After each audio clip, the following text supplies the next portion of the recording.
Assalamualaikum warahmatullahi wabarakatuh.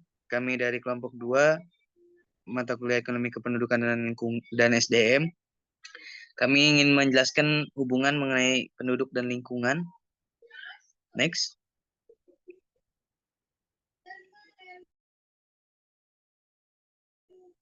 Merupakan anggota kelompok kami. Next saja. Kemudian akan dilanjutkan pemateri untuk menyampaikan submaterinya masing-masing. Baik, untuk materi yang pertama yaitu ada pengertian sumber daya alam dan lingkungan dan kependudukan. Sumber daya alam adalah segala sesuatu yang berasal dari alam yang dapat digunakan untuk kebutuhan manusia. Lalu yang kedua itu ada lingkungan. Lingkungan adalah kesatuan ruang yang meliputi semua benda, daya, keadaan, dan makhluk hidup, termasuk manusia dan perilakunya yang mempengaruhi kelangsungan dan kehidupan, kesejahteraan manusia, serta makhluk hidup lainnya.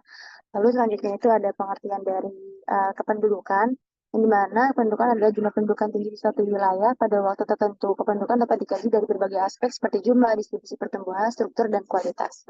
Next slide. Lalu yang kedua itu ada cara pandang dan hubungan antara SDA, lingkungan, dan kependudukan. Cara pandang terhadap sumber daya alam dan lingkungan telah mengalami perubahan seiring waktu. Pada zaman dahulu, manusia memandang sumber daya alam dan lingkungan sebagai sumber daya yang tidak terbatas dan dapat dieksploitasi sesuka hati. Namun pada saat ini, manusia semakin sadar bahwa sumber daya alam dan lingkungan memiliki batas dan perlu dikelola secara berkelanjutan. Lalu hubungan antara sumber daya alam, lingkungan, dan kependudukan eh, memiliki hubungan yang sangat erat. Pertumbuhan penduduk yang pesat dapat meningkatkan tekanan terhadap sumber daya alam dan lingkungan. Eksploitasi sumber daya alam yang berlebihan dapat merusak lingkungan dan menurunkan kualitas hidup manusia. Kerusakan lingkungan juga dan tentunya dapat menyebabkan bencana alam dan perpindahan penduduk. Sekian dari saya.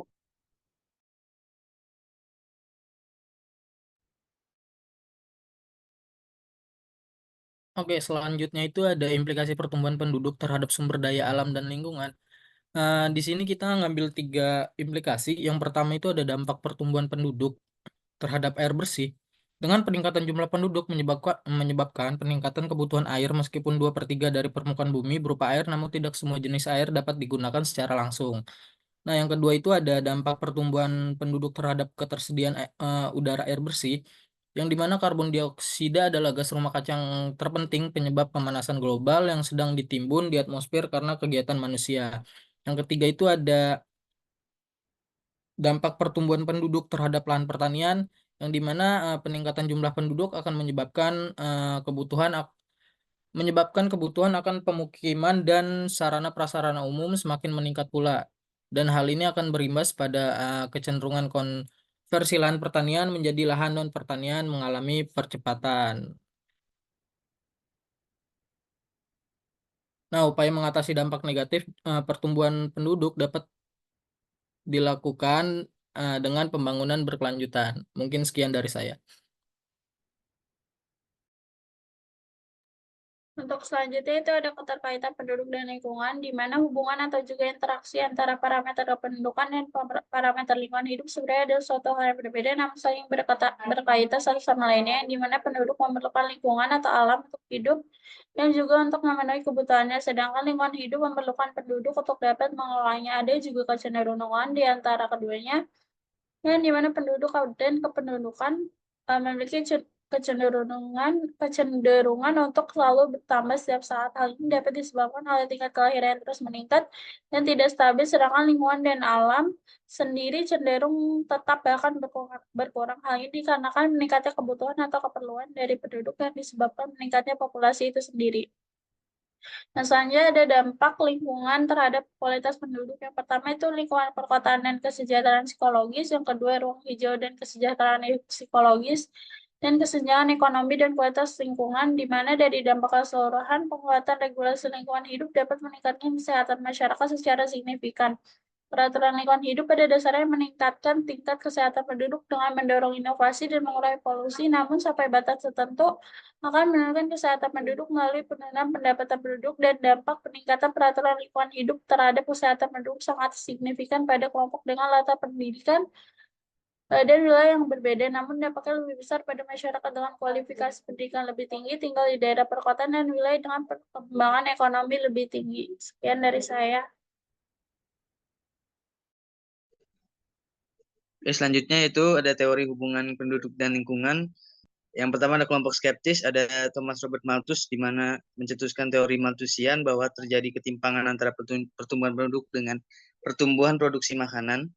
Yang kedua ada Paul Ehrlich, di mana merupakan seorang neo-Malthusian bahwa meningkatkan pertumbuhan penduduk itu seiring dengan peningkatan kenaikan SDA dan pada akhirnya terjadi konflik perebutan sumber daya alam. Next. Kemudian ada kelompok optimis. Next.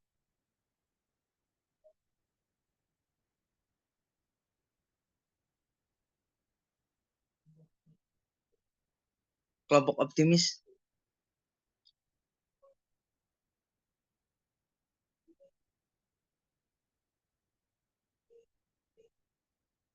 Ada Esther Boserup ya, dengan teorinya Boserupian teori bahwa perubahan produksi terjadi karena intensitas produksi pertanian. Yang kedua ada Konopianisme bahwa sumber daya alam ini bisa dinikmati oleh seluruh kehidupan manusia pada umumnya.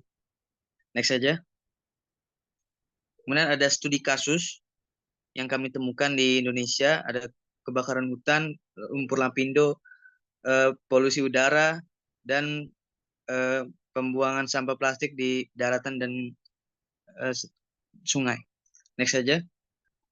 Kemudian jurnal yang kami temukan ada perubahan cepat dalam komposisi penduduk berdampingan dengan eskalasi degradasi lingkungan seperti banjir, polusi, dan tanah.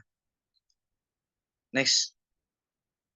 Kemudian ada kesimpulan bahwa kependudukan, sumber daya alam, dan lingkungan memiliki keterkaitan yang kompleks dan memiliki hubungan sebab akibat di mana pertumbuhan penduduk berdampak terhadap eksploitasi sumber daya alam dan kualitas lingkungan, begitu pula sebaliknya.